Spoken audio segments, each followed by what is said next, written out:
নিজেদের নাগালে থাকা খেলাটি শেষ পর্যন্ত ঘাম ঝরিয়ে জিততে হলো বাংলাদেশকে। এক কথায় সহজ ম্যাচ কঠিন করে জেতা। রিশাদের ঘূর্ণি জাদু আর মুস্তাফিজ তাসকিনের দুর্দান্ত বোলিংয়ে ৯ উইকেটে ১২৪ রানে থামতে বাধ্য হয় শ্রীলঙ্কা। যুক্তরাষ্ট্রের ডালাসের গ্র্যান্ড প্রেরি স্টেডিয়ামে বিপুল বাংলাদেশি সমর্থকদের মাঝে তখন আনন্দের বন্যা। একসময় তাদের কাছে মনে হয় জিততে পারবে তো বাংলাদেশ, নাকি হাতের মুঠোয় থাকা বিজয় বেরিয়ে যাবে। শেষ পর্যন্ত শেষ হাসি হাসলো বাংলাদেশ। এক শ্বাসরুদ্ধকর জয় পেল লাল সবুজের দল। খেলা শেষে আনন্দ উল্লাসে মেতে ওঠা দর্শকরা জানালেন তাদের প্রত্যাশার কথা। অনেক রান ছিল, অনেক উইকেট ছিল, আমাদের আরো রেসপন্সিবিলিটি খেলা উচিত ছিল। নগদে ৫০০ টাকা বা তার বেশি পেমেন্টে পেতে পারেন ঢাকায় জমিসহ ২০ কোটি টাকার পুরস্কার।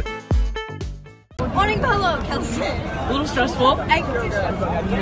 Too tight hoist at the end, but we won.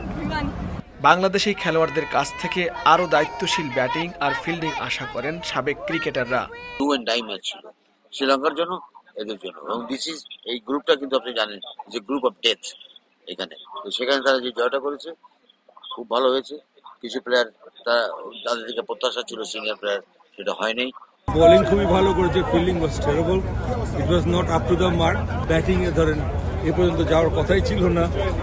নিচের দিকে যখন ব্যাটিং করেছে সত্যি কথা, it doesn't look like a professional way they are playing. এরকম যদি খেলে, যেটা দেখলাম খেলা, I think it will be very tough. এদিকে দক্ষিণ আফ্রিকার বিপক্ষেও বাংলাদেশ দলের লড়াকু ক্রিকেট দেখতে চায় বাংলাদেশি ভক্তরা।